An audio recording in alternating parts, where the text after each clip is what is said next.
Okay, so basically, I'm saying that this is a very, very big question. Thì đây là một cái câu hỏi lớn nha các anh chị em. Okay, then the question now comes back to the husband itself. Do you know your wife? Vì cái câu hỏi bây giờ sẽ đi trả ngược lại về cho các anh chồng nha. Okay, Vì các anh có hiểu vợ của mình không? It is not just a matter of whether you know how to chunk up or down already. Đây không còn là vấn đề, của chân up hay chân down nữa rồi. Okay, so when your wife is angry, which means that basically the wife is signaling you, saying that you don't understand me. Và khi vợ giận đó là một dấu hiệu của việc là anh không hiểu em rồi.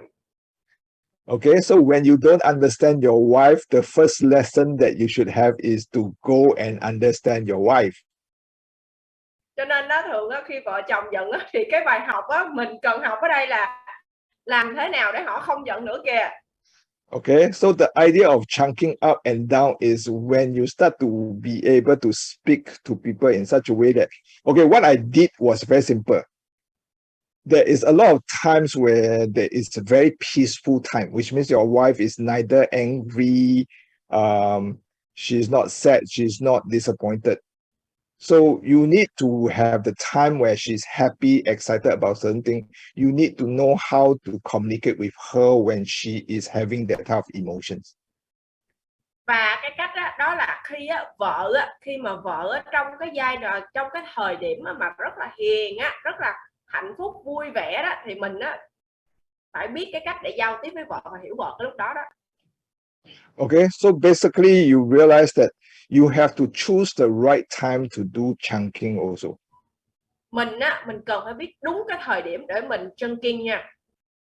I'm not saying that when people is angry you cannot chunk them. I'm saying that when you want to learn and be an expert in chunking, you need to find times that you practice is easier for you to practice. Và khi một cái người họ đang tức giận thì không phải là thời điểm mình chunking đâu, mình phải tìm đúng cái thời điểm để mình luyện tập nha. Okay, for me it's very simple. When you ask me this question, how do I actually make my wife happy again when she's angry? The first thing that I know what to do is to keep myself silent. I don't speak anything. Và cái cách mà đơn giản nhất để làm vợ tôi dịu giận xuống khi mà vợ tôi giận đơn giản lắm, tôi im lặng, tôi không nói gì hết. Because this has happened many times already. So when she gets angry, so yes, the thing is let them chill first. Đúng rồi, chị Hải nói đúng rồi đó. Tôi thấy có chị Hải nói đúng rồi, let them chill first là để cho vợ nguội đã. Okay, so the second thing is I'll wait about 10 to 15 minutes. Then I'll come back to her and then start to hug and kiss her. Và sau đó tôi mới chờ khoảng 10 đến 15 phút sau, cái vợ nguội rồi tôi sẽ đến, tôi ôm, tôi hôn. Okay, you realize this thing, when you're chunking up, it doesn't mean that you have to say it. You can use your action because your action is also a communication. Abstract. Yes. Và khi các anh chị em thấy không, có nghĩa là khi mình xài chunking không phải chỉ là ngôn từ đâu, mình có thể mình dùng các ngôn ngữ cơ thể, mình dùng hành động luôn. Okay, it's very usual. If you have a very good relationship with your wife and husband, hugging them, kissing them will let them feel that you love them. Very simple. Khi mà mình muốn vợ chồng gia đình hòa thuận với nhau đơn giản mình hãy ôm, hôn chồng mình, vợ mình.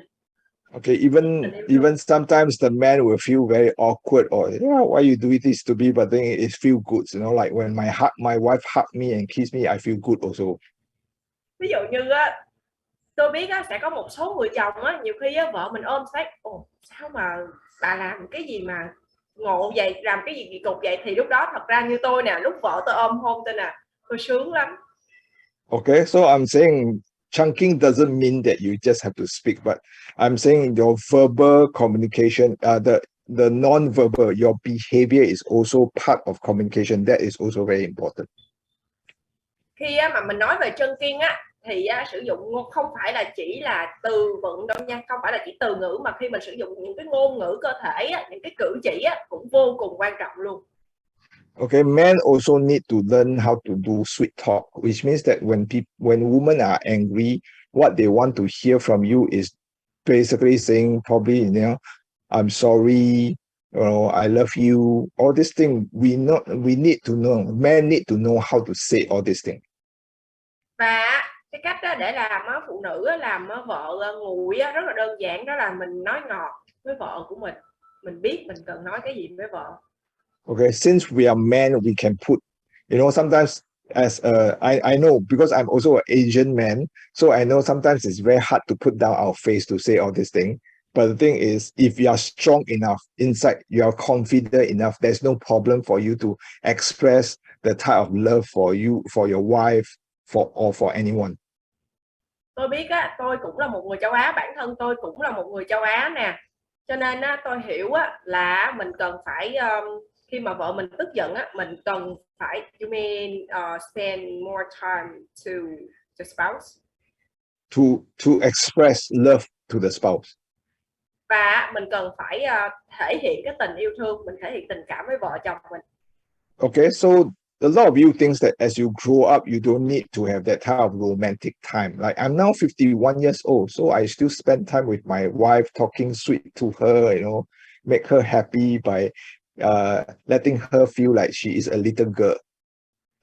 Như tôi nè, mặc dù tôi đã 51 tuổi rồi, nhưng mà tôi biết sẽ có một số anh chị em ở đây mình thấy thôi cũng lớn tuổi rồi, làm những cái điều đó làm gì. Thì bản thân tôi 51 tuổi tôi vẫn nói ngọt với vợ tôi nè, tôi vẫn ôm, vẫn hôn, vẫn xem cô ấy như là một cô gái bé nhỏ thôi, vợ là cái người vợ bé bỏng thôi. You have to remember when you two start to fall in love, it's like I know some of you, when you fall in love, you are just in the 20s, and you are very young and you have all the enthusiasm and excitement. So remember those times. Lúc đó tôi bắt đầu tôi sẽ nhớ lại những cái khoảnh khắc, cái thời mà tôi mới yêu với vợ tôi lúc đó, cái thời mà còn trẻ, có phải là khi mình yêu thì cái cảm xúc của mình nó rất là phấn khích, rất là hạnh phúc, rất là khác không? Lúc đó tôi sẽ nhớ lại những cái khoảnh khắc đó. Okay, that being said, I'm saying that this is my experience, but maybe you have different experience. Tôi biết là có những anh chị ở đây sẽ có những trải nghiệm khác tôi, nhưng đó là trải nghiệm của tôi nha. Okay, so basically I'm saying that you need to start to learn how to understand your wife. If you do not know how to make your wife happy, then you have to understand how to make her happy. Cho nên để mà hiểu được vợ làm thế nào mà cô ấy lại tức giận, thì mình phải hiểu làm thế nào để cô ấy không tức giận nữa. Okay, I hope I answered the question. Tôi mong là tôi đã trả lời được câu hỏi của chị rồi, chị Trân phải không? Chị Trân, câu đó của chị Trân. Okay, there is a question there says that when husband children concern so much about others' thoughts about them, how to chunk down to make them feel those thoughts is not as important as they think of themselves. Hold on, who asked you that? I don't know what's the name here.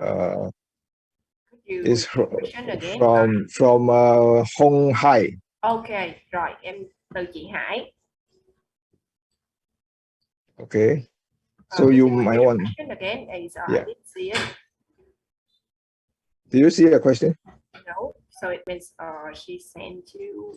Okay, let me type the question in again, so that everyone can see. Okay.